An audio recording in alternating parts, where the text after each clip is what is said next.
Nah, kalau kalian tidak mendesak ini segera, ya, sampai melampaui nanti batas pengumuman KPU, kalian pengkhianat bangsa. Ya. Kalian kurang ajar sama rakyat. Ya. Klaim-klaim sebagai partai itu keterlaluan. Udahlah, nggak ada gunanya klaim-klaim itu. Anda menipu rakyat. Anda termasuk pembesar yang jahat. Ini bertentangan, jangankan dengan Al-Quran, dengan Pancasila yang kita sepakati sebagai harga mati buat berbangsa dan bernegara. Kalian langgar, kalian hianati, kalian injak-injak itu nilai-nilai Pancasila. Tapi di sisi lain kalian teriak-teriak Pancasila harga mati. Penipu, ini penipu.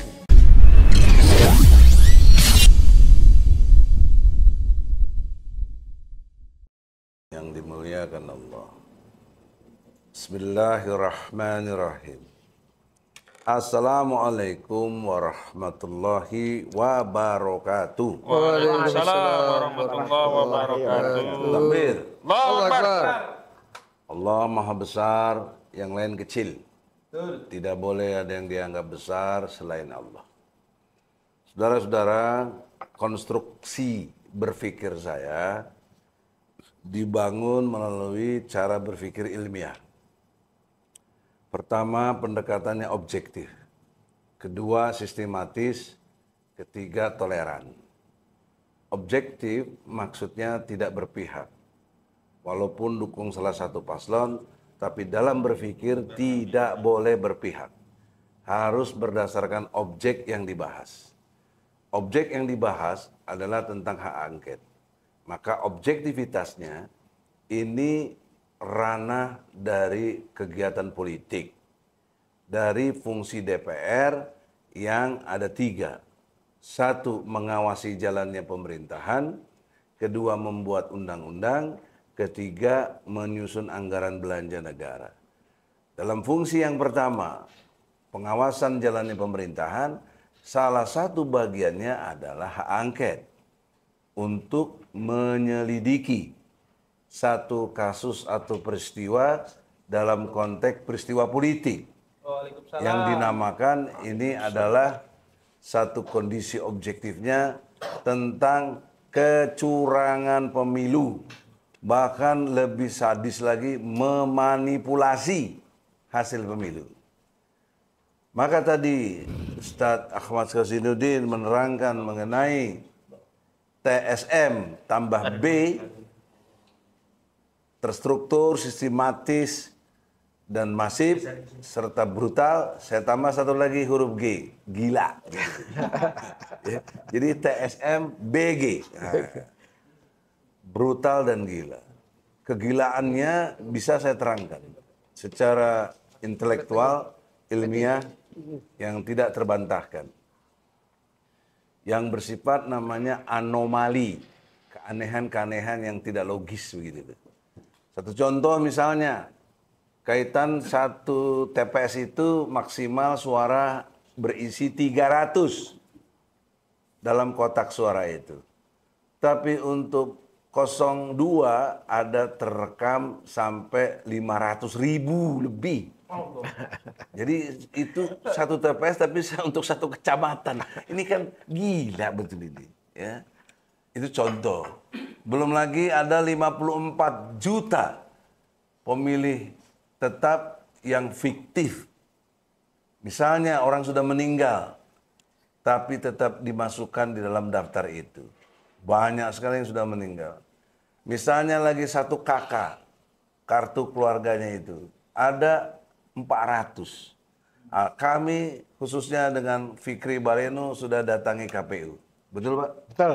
Waktu itu KPU juga diliput oleh beberapa media yang menerangkan bahwa bagaimana KPU bertanggung jawab adanya 54 juta suara fiktif ini. Sehingga dengan demikian kegilaannya itu amat sangat nyata gitu. Sekaligus brutal, sekaligus terstruktur, sistematis dan masif. Saudara-saudara, kembali kepada konstruk berpikir tentang angket, bahwa yang utama adalah menyelidiki manipulasi, kecurangannya, kegilaannya, kebrutalannya dari proses pemilu. proses di sini saya bagi dua. Ada proses pra TPS atau sebelum masuk ke TPS, tempat pemungutan suara, dan ada waktu saat di TPS itu sendiri gitu loh. Dengan segala hasilnya. Nah, dua kondisi objektif ini yang paling parah adalah pra TPS. Ya tadi ada 54 juta, ya ada daftar pemilih tetap yang nggak benar tadi. Ya. Kemudian yang paling utama lagi ada 3 peristiwa hukum dalam konteks pra TPS. Yang pertama, kaitan dengan putusan 90 MK. Ini jelas-jelas MK bertentangan dengan Undang-Undang Pokok Kekuasaan Kehakiman. Undang-Undang nomor 48 tahun 2009 pasal 17 ayat 3, 4, 5, 6, 7. Karena di situ diterangkan dari Undang-Undang tentang Pokok Kehakiman ini bahwa bila hakim dan panitera ada berbenturan kepentingan menangani kasus yang ditanganinya, maka wajib mengundurkan diri. Yang kedua, bila tidak mengundurkan diri, menurut pasal berikutnya itu dinyatakan putusan yang diambil menjadi tidak sah. Jadi putusan kemarin yang diambil oleh Usman itu tidak sah, makanya dia dipecat. Melanggar etika berat dengan beberapa hakim yang lain semua itu. Ya. Setelah dipecat atau setelah tidak diakui sebagai sah keputusan hukumnya, ayat 7-nya menerangkan harus ada sidang ulang dengan hakim yang berbeda. Dan itu sudah diganti hakimnya waktu itu, Usman. Ya. Harusnya ada sidang ulang. Kami TPUA datangin lagi Mahkamah Konstitusi. Ajak berdebat 9 hakim itu. Tapi nggak ada yang berani keluar menghadapi kami. Akhirnya kami titip pesan, buat nota protes tertulis kepada sekretariat di MK untuk menjawab ketidakbenaran proses di dalam MK yang tidak tunduk kepada Undang-Undang Pokok Kehakiman. Nah, ini satu presiden namanya pra TPS. Sudah terjadi kecurangan yang sifatnya terstruktur, sistematis, dan masif. Dan brutal dan gila, BG. Gitu.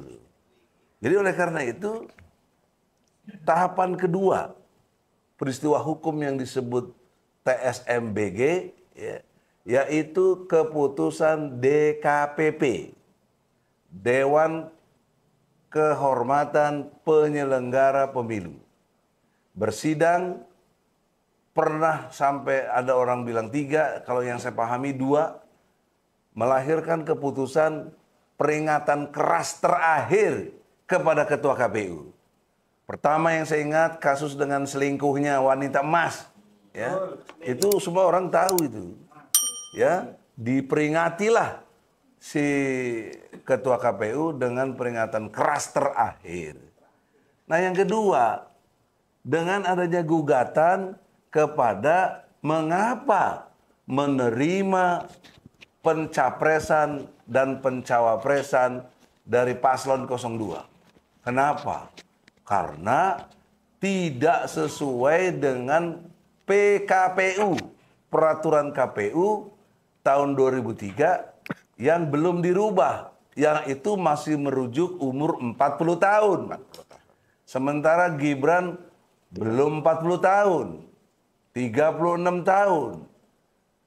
Kenapa diterima? Ini kan tidak sesuai dengan administrasi hukum, prosedur yang dibenarkan secara hukum.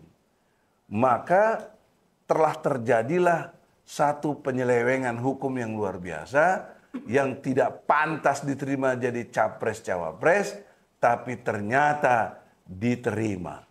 Dan dilakukan tes kesehatan. Biayanya dari mana tes kesehatan itu? Kan ada biaya sedikit atau banyaknya. Ini juga bisa indikasi korupsi yang dilakukan oleh KPU. Karena tidak sesuai dengan pada tempatnya hukum.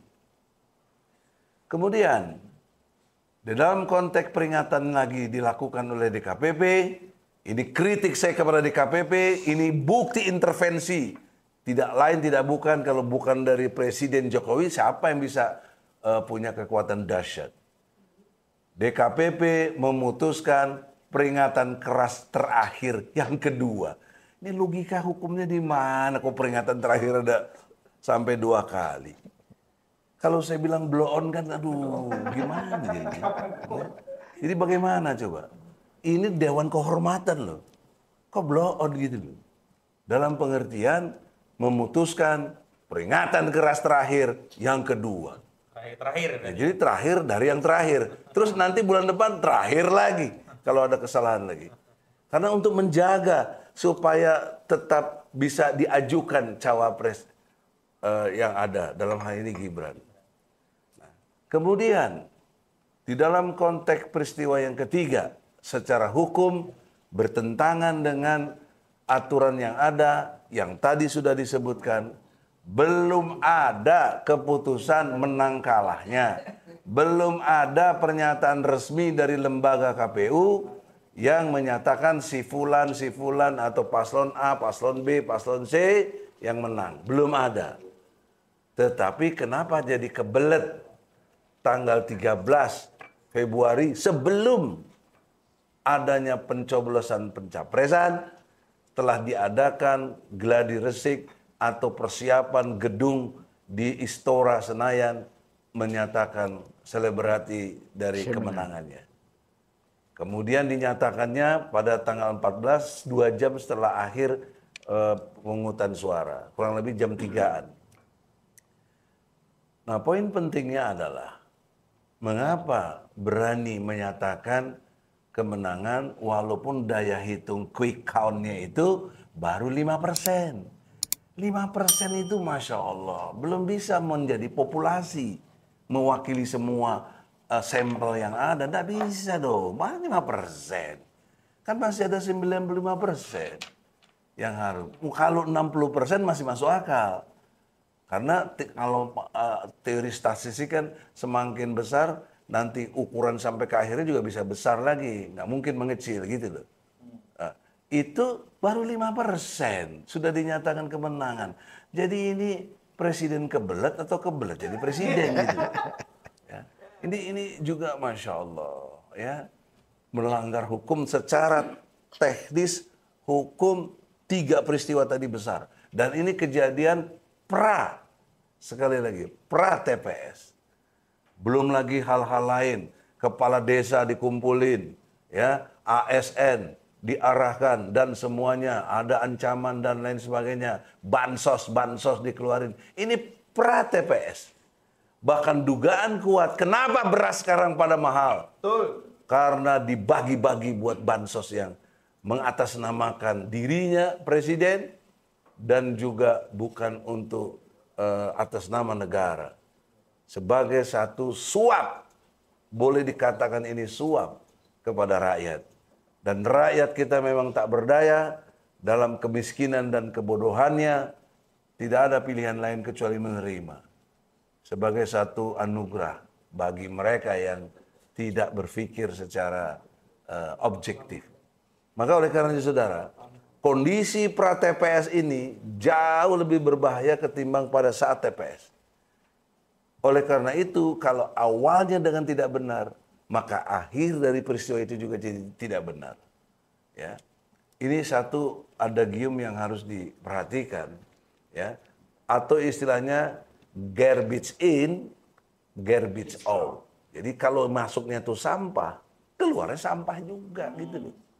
Itu yang harus dimengerti. Masa gini aja nggak ngerti, heran saya. Gak lulus. Ini blow on lagi.